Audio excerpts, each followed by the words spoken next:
Welcome. In front of me is CHUWI GemiBook X Pro, and in this video I'm going to show you how to enable OneDrive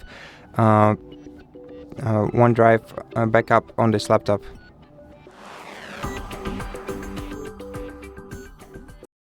So first, open the Start menu and go to the Settings, Application.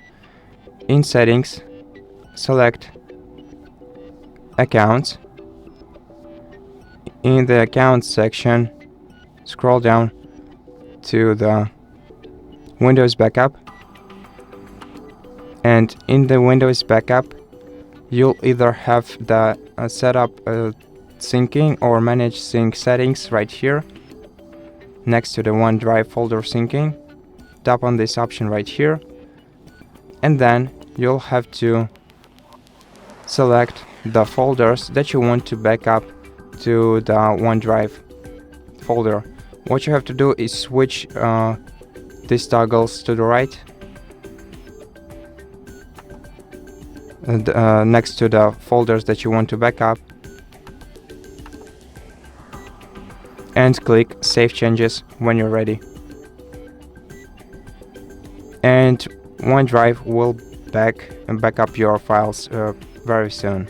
It usually happens very quick.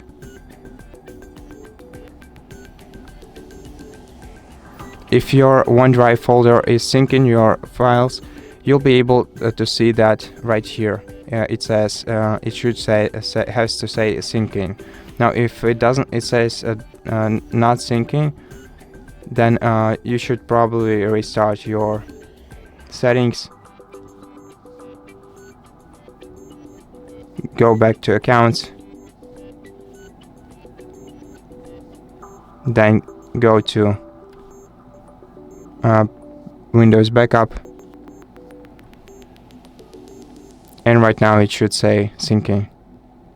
And that's basically it. Thank you for watching this video. If you liked it, consider subscribing to our channel, leave us a like in the comment below, and I'll see you in the next one.